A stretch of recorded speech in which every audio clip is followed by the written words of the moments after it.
Hi, my name is Bella. My husband and I have been married for 2 years. I had a terrible time finding love until I was 27 years old. I went to an elite middle and high school for girls only, and then I went to a university for women only. After I graduated, I got a job as a receptionist at a big company. As you might expect, all of my coworkers were women. For most of the people in my social circle, business leaders would invite them to parties, but not me. I never went to those kinds of events. It was easy to understand why.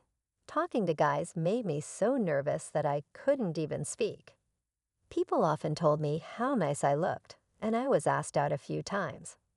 There were some nice guys at dinner, but they always told me, "You're pretty, but there's not much else to you." After that, it happened. The door to my fate opened. Can I ask Bella to go on a date with me? This is what Lex, who worked for one of our clients and always checked in at my desk, told me. Since he would only give me his contact information, people around us thought we were dating, but it wasn't true. I just smiled at him when he tried to start a conversation, like I did with everyone else. I really thought I would always be single. But when he told me, everything changed. May I suggest that we begin our relationship as friends? That was my answer.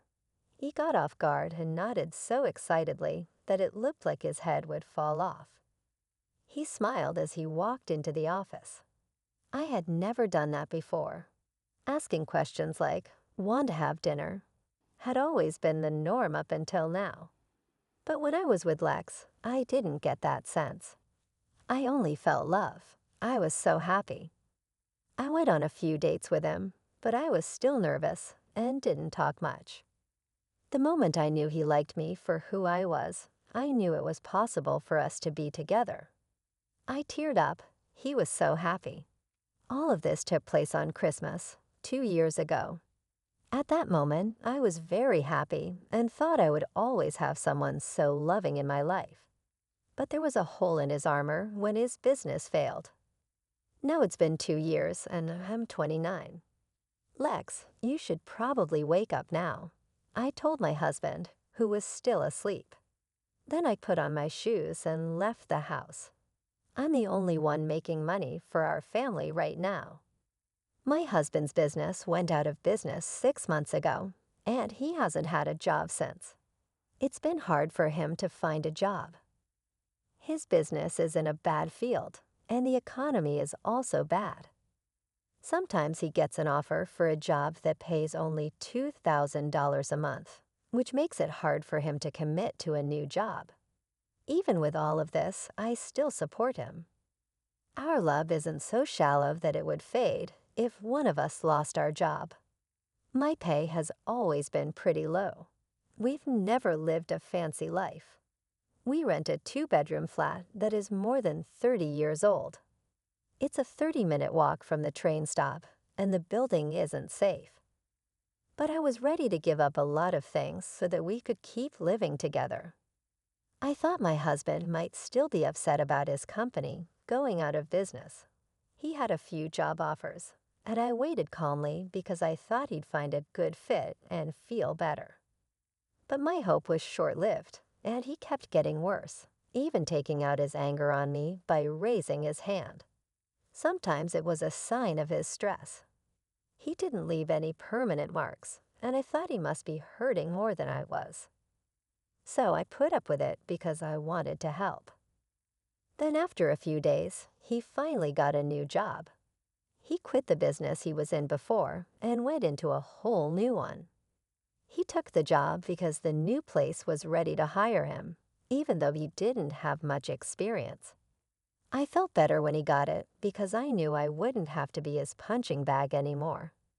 I thought he might be getting violent, but it looked like it was just a phase. He is now working hard at his new job and was even given the title of team leader. It's been a year, and I just turned 30. I was excited about having kids soon, but the loving man I married didn't seem to be there anymore. I told you I like toast. Now tell me why you made pancakes. Also, take out the pit if you're going to serve fruit. Little things started to make my husband mad, and he started saying mean things. Really? Do you need to talk that way? Lex, you're an adult now. I snapped back. Take out the pit yourself. I was getting angry in response. He hit the wall with his hand, which scared me. I don't like to argue, but I know in my heart that what he's doing is mental abuse. Recently, I've tried not to upset him, but we've been fighting a lot, and I'm tired of it. When he took it out on me, that's when she then started going through the fridge and cooking without asking. I finally calmed down and told her, hold on, I made a list of meals for the week, and then went shopping. As soon as I said that, Lex dumped flour on my head, making me cough. I kept watching her make her food, and then she told me to clean up. When my husband finally got home, he was thrilled to see the meal. Yes, this is the kind of food I want. It's better to eat fried food than salad. He walked past me and happily sat down to eat with his mom. My heart felt like it had been smashed and black ink had been dropped on it at that moment. Following that, my mother-in-law continued to bother me every day, and my husband continued to hurt my feelings. I felt like I didn't belong in this house. Even though my husband wanted to be close to me, I couldn't because of the situation. As a woman in my 30s, I had been putting off having a child because I didn't want to have a kid with this abusive man. The last straw finally broke when my mother-in-law asked me to take her to the hospital because she was sick. Even though I didn't want to be with her, I had to take her to the hospital. But when I went to get her, a social worker told me to go to a different room. She said, you must be having a hard time taking care of the kids and doing all the housework by yourself, but taking it out on your husband and mother-in-law isn't good. It turns out that my mother-in-law was saying that I hurt her when I fell. Even worse, she had been to the hospital more than once and asked about me each time. It looks like she picked today to deal the last hit. The social worker blamed me because she didn't know the whole story. You should look out for kids and old people more. During that time, our family hadn't had any children. When I was told I might need psychological help, I'd had enough. You broke my rights, so I'll sue you. It's not you who's being mistreated here, it's me.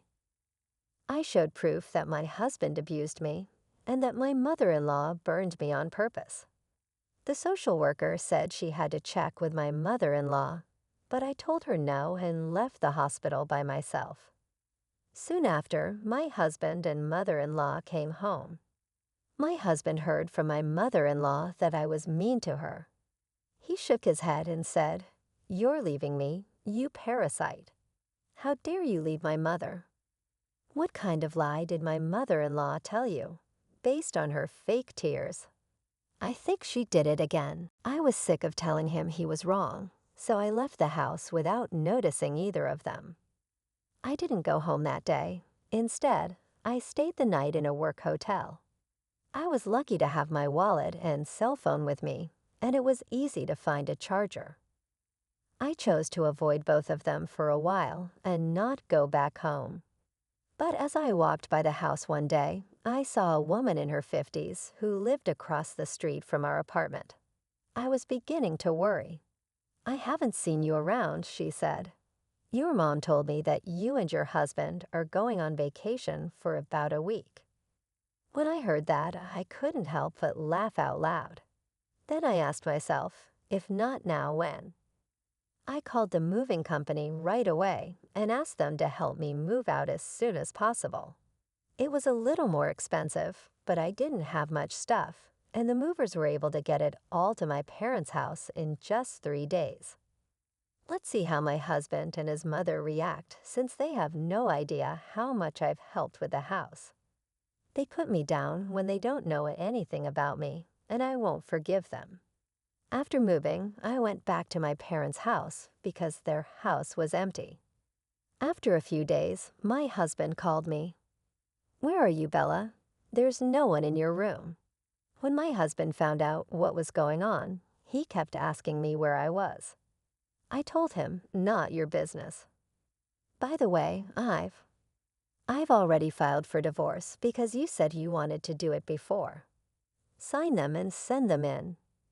After I hung up the phone with him, I stopped calling his number. After that, my life became peaceful. I made breakfast, then sat down with my parents at the table. I had lunch with my mom and dinner with my family again. That's how I felt, comfort and happiness I hadn't felt in a long time. When I told my parents, "Thank you," they were surprised, but they were happy to see me at peace. When my husband found out I was at my parents' house, he waited nearby for me. When I saw him, I tried to run away, but he caught up and grabbed my arm. "Call me, Bella. Let's go home. Without you, the house is a mess," he yelled, holding me tighter. As I screamed for help, a high school boy in his sports uniform came by and called the cops. A businessman nearby also helped. Since the cops were there, my husband quietly left. But as expected, my angry mother-in-law stormed into my parents' house. "How dare you make fun of my son in public? Oh, you and your family are a shame," she shouted. Finally, I stopped my dad from going up to them and told him, "Let me handle this." While I was doing that, my mother-in-law was outside our house, making threats and even talking about defamation lawsuits. My dad was about to lose it and talk to her, but I stopped him. "Okay, I'm ready to settle this," I said. I called my husband, who was standing next to my mother-in-law when the call came in. He told her straight out, "I know you're cheating, and I have proof. I'm going to sue you for abuse and get money when we get divorced." My husband became scared when he heard this. After hearing rumors that he was going to a hotel with a coworker, I actually paid a detective to find proof of his cheating. I had a lot of proof. I even went to the hospital and got a note saying I was healthy in case they tried something. I had also recorded conversations in case I needed proof. I was going to talk to my husband and his mother about it when I was ready mentally. But I'm not going to be quiet when they insult my parents. My mother-in-law has also been stealing money from my pocket. I've heard that the house is in terrible shape and even smells bad since I left. People in the neighborhood are complaining. Right, my husband didn't know what to say. A friend told me this story. They said my husband and his mother were not in town. It looks like they haven't been doing simple things like picking through the trash, and the house has become a dump. Besides that, I heard that the property management gets reports every day about the loud fights they have. Now my husband might understand how much I help the family and want me to return, but it's too late. I'm not coming back to live happily ever after with your mom. After I said that, I put the phone down. Soon after, my mother-in-law tried to break down my front door. They were both arrested after I called the cops. After the fact, my neighbor told me that they hadn't taken care of any of the complaints through the management business.